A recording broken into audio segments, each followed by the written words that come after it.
Hey guys, what's up? Welcome back to r/Revenge Stories, where today a crazy landlord paid one of his own tenants to burn down OP's apartment. OP then proceeds to get the ultimate revenge on the crazy landlord. Without any further ado, let's dive right into the stories. And the first one is a revenge story from Ask Reddit. I was working at a 7-Eleven for just shy of a year. The store was a franchise, which means it was independently owned by a Lebanese guy whose IQ was probably somewhere in the 80s. He treated us all like crap, and the only person who made more than minimum wage was the useless clerk he was cheating on his wife with, who for some reason made $15 an hour. This guy never did anything by the book. If he thought it would make him more money, then the law did not apply to him. Nobody at the store ever got a lunch, we were barely afforded smoke breaks, and we were not allowed to eat while on the clock.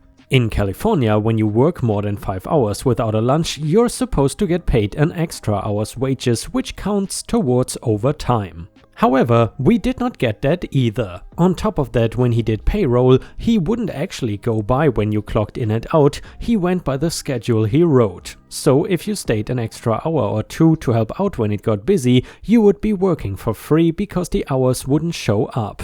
Also, your schedule was subject to change whenever he felt like it. There were several times he wrote me up for showing up late because he would change my shift without telling me. So here is where the trouble starts. Whenever we would take expired food off the shelves, we would come in the next day and he had printed new expiration dates, pasted them on top of the old ones and put the food back on the shelves. That happened consistently the entire time I worked there. Well, one day I had enough of this. I called up the health department and reported him, then emailed corporate and filled them in on what was going on. Well, word got back to him, and when I went in the next day, I had received a complaint and was promptly fired. I don't know about you, but I've never worked anywhere with a one-strike policy. Here is the thing though, since the day I started I'd been keeping records, I had copies of every schedule posted and every pay stub I'd ever received. I went to the labor board that day and picked up the paperwork I needed. See, when you don't get lunches and you don't get paid the extra hour you're supposed to, the labor board can force the employer to pay you the money he owes you in one lump sum. So I filled out the paperwork and turned it in. My old boss was not so smug when he had to make a check to me for $2,600, right after receiving a hefty fine from the health department. And now I am working to get the labor board to force him to hire me back under the whistleblower clause.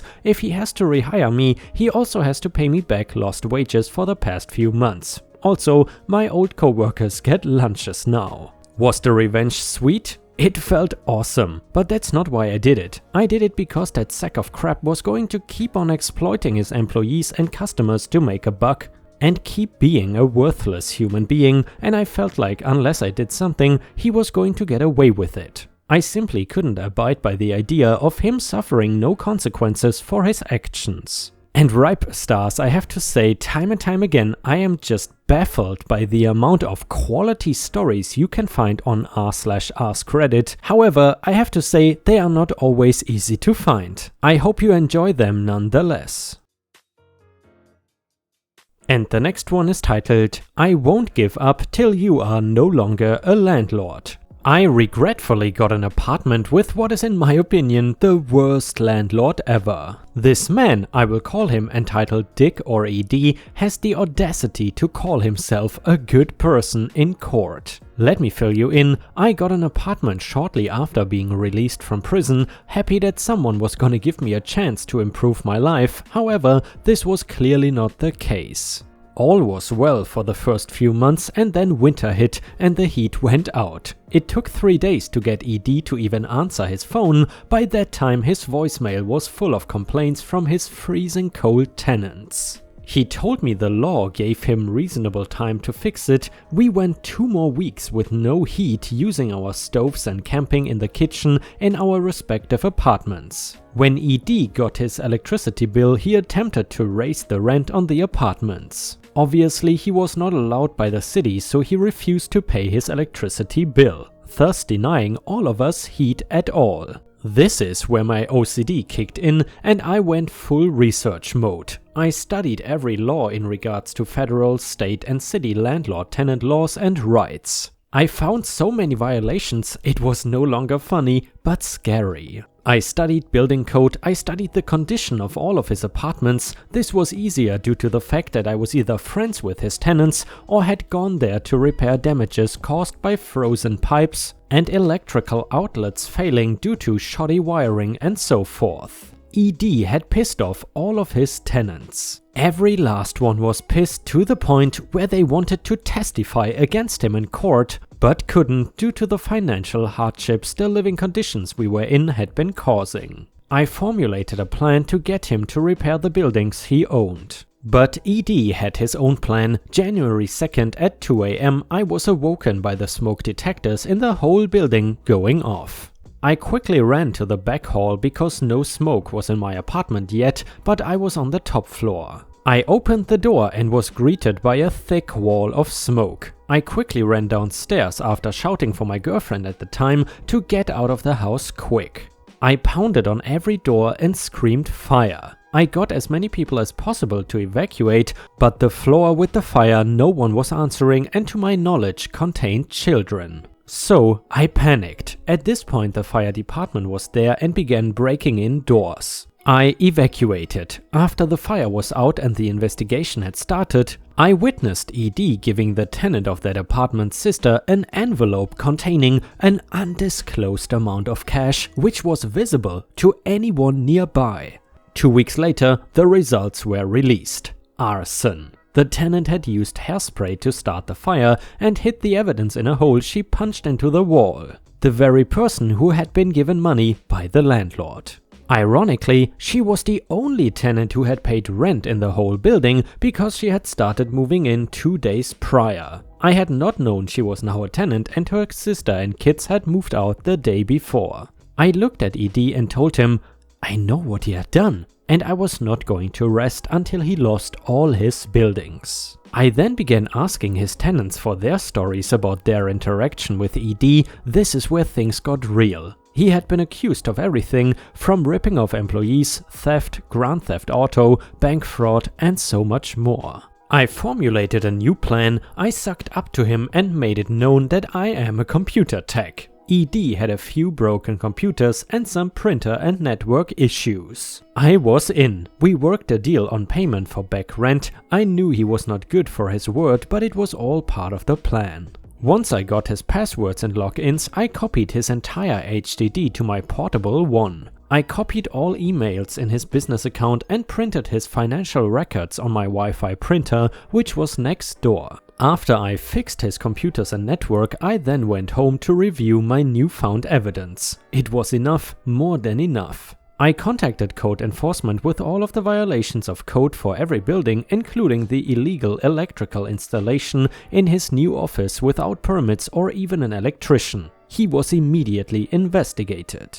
That night I found a 7-day notice to quit on my door. My roommate was worried, but I filled him in on the plan. Remember, I studied all those laws and rights? Well, we get to court and I open with, "Your Honor, I have proof of a clear violation of the Warranty of Habitability Act."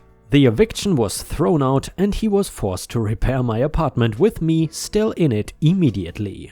The next month I was given another eviction notice. Still, he is losing money due to the fact that I was teaching his tenants landlord-tenant rights and the laws associated with it. ED kept losing his court dates and kept being told to fix stuff and was continuously fined by the courts and the code enforcement. He was sinking fast. Back to that fire, the woman living there was arrested for arson and charged with 2 counts due to the accidental electrical fire on New Year's Day, which turned out to be ruled intentional. So the hairspray was in reality attempt 2. He was under investigation for conspiracy to arson and other charges. However, I wasn't done yet. We went to court again for my non-payment of rent. I won again based on the Landlord Retaliation Act because I had contacted code enforcement and can prove this blatant retaliation, and the judge did not even listen to ED. Needless to say, spending the winter without heat took a toll on us tenants. We bought electrical heaters and informed the power company that the landlord had shut off all the power to all his buildings and was requiring the tenants to pay for their own power. Well, apparently his illegal wiring caught up to him. He had wired apartments to run off each other, and the common areas were now attached to wiring in every apartment. This put ED in a rough position, as local law says it is the landlord's responsibility to supply power to all common areas. This means his shoddy workmanship and illegal wiring prevents him from legally disconnecting the power. The power company turned on all the power and locked his ability to shut it off until the wiring of common areas was repaired and separated from the apartments. This would cost thousands we knew he didn't have. ED was panicking, he kept losing in court, people were legally withholding rent, he couldn't shut off services, and the fines were debilitating. He kept blaming his tenants and refused to repair things. One by one the buildings were condemned and ED was required to pay for relocation of his tenants by law. Well, he didn't, he couldn't, he was arrested for attempting to sell 3 buildings the city confiscated from him and for selling one that was condemned. ED got what he deserved, he lost every building he owned, got charged with all kinds of fraud and was investigated for other crimes I am still unaware of. But I was not done, he caused a lot of suffering. I gave his financial records to the IRS with all the internal memos and everything I got from his computers. Also, I provided the local authorities and code enforcement with the same things. ED was so screwed. I have since gotten a new apartment and everything he owned has been taken by the city, state and IRS. I have not seen ED in 3 years and all of his properties have been bought by someone new, repaired and have all new tenants who are happy with their new landlords. The old tenants got better places with decent landlords, and what about our wonderful entitled Dick? He is serving multiple sentences for the crimes he has committed and is already not getting out anytime soon, yet the investigations are not done and the charges keep coming. ED is somewhere in some prison regretting meeting this tenant. Moral of the story? Don't be an ED unless you want to meet the moral enforcer. And ripe stars, not gonna lie, in my opinion that was one of the best revenge stories we have ever read. If you enjoy the revenge stories, please don't forget to post some star emojis in the comments if you want to support my channel. Thank you so much in advance. The next one is titled Revenge Story number 3 and it is from Ask Reddit, that's why it has a generic name. So, I'm a middle-aged man getting divorced from a middle-aged woman who cheated on me. It is 2 years after she took off with her 22-year-old karate instructor and the divorce agreement still is not final. However, about a year in it had to be signed and all the aspects of it were retroactive. Meaning, immediately upon signing it, I was a deadbeat dad with a few thousand owed for child support and over 10,000 owed for alimony. I tried to find the retroactive stuff, but my lawyer didn't see a way to stop it. So my ex put a lien on our jointly owned house and froze my bank accounts, etc. My life has been hell, my credit rating is terrible and I have to file for bankruptcy. And now, 2 years after she left, the house is for sale. It is a short sale, so the banks are freaking out over every penny. They worry about how much they will lose, and when they heard that a lien was in place, they realized they would lose even more because the lien has to be paid and it comes out of their share. My ex is now freaking out too because the banks did not accept an offer. They wanted more money. My ex sent an email to her lawyer and mine, but not to me, stating that I was holding up the sale because of the lien. She demanded that my lawyer undertake some legal process to have the lien removed. I got the delicious opportunity to tell her that I liked having the lien there. If the house sells, my back owed money is paid off, and if it doesn't sell, well, I have to declare bankruptcy anyway, so it doesn't matter. She is now going nuts in email, lashing out at everyone. And the next one is titled Revenge Story number 4. I once started a tech company and developed a very marketable product. Being a techie who couldn't sell his way out of a paper bag, after about 4 years I eventually found a couple of partners to work with to help market and promote the business based on my tech and take things to the next level. They didn't buy their way in, my first mistake, and our contract was not written with adequate protection for me, my second mistake, since we were all friends and I never thought anything bad would happen. We still had our day jobs and things were progressing nicely on building a business while we each still had day jobs. We were starting to be successful and edging towards the ability to make quit your job kind of money. After a while, my partners started acting strangely and started floating the great idea to form a new business, form a new LLC and roll our existing successful business into it as one of the offerings which we would all make zillions from. They talked it up for weeks and eventually sent me a lengthy and confusing contract to sign. I knew right away the ideas for the other offerings for the new business were losers and got the suspicion that the only reason they wanted to do this was because they wanted to exploit the revenue from the existing emerging business and do away with me in the partnership.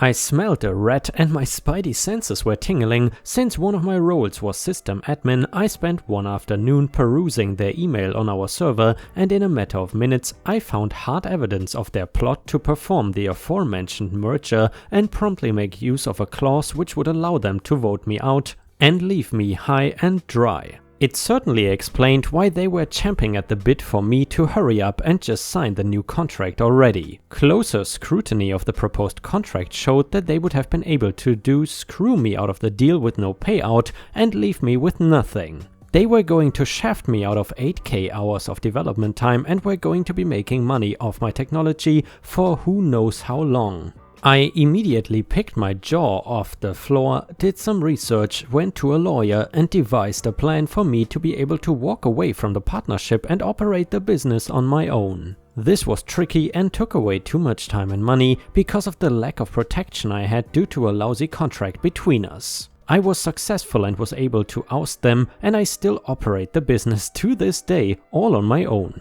Here is the revenge part. My now former partners went on to start their new business. One of the evil partners still had a day job as VP of sales at a company in the same industry as the new company they were building. I won't say who or what industry, but this was a clear conflict of interest in a narrow business space. This person was mining the Rolodex and stealing clients away with the goal of jumping ship and running the new company with the purloined client base. I knew all of this, and this was one of the reasons I didn't want to merge companies to begin with, since this behavior is illegal, unethical and just plain icky. I waited a suitable amount of time to distance myself from the situation, then sent a package to the owner of the company for which the evil partner still worked and provided evidence to their efforts to undermine and steal all their clients. Results were as expected. Evil partner was fired and sued.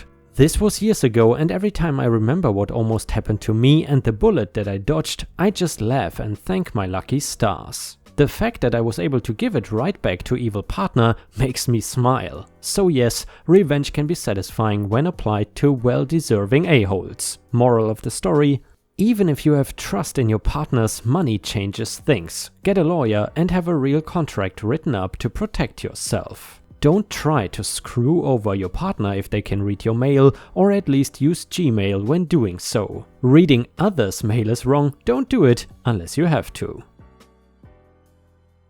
And sadly, Ripe Stars, we have already reached the end of the video. However, as usual, if you cannot get enough of my videos, I would suggest you to check out my endless binge watch playlist, which will show up very soon on the left side of the screen. In addition, please don't forget to check out my Patreon at patreon.com/ripeyoutube for more exclusive Reddit content. Mainly, at least at the moment, just no mother-in-law videos. In addition, guys, I would just like to say we are super close to 50,000 subscribers, so I would really appreciate if you could subscribe to the channel. It would be a dream come true to finally reach 50k. Thank you so much in advance, and I hope to see you again tomorrow.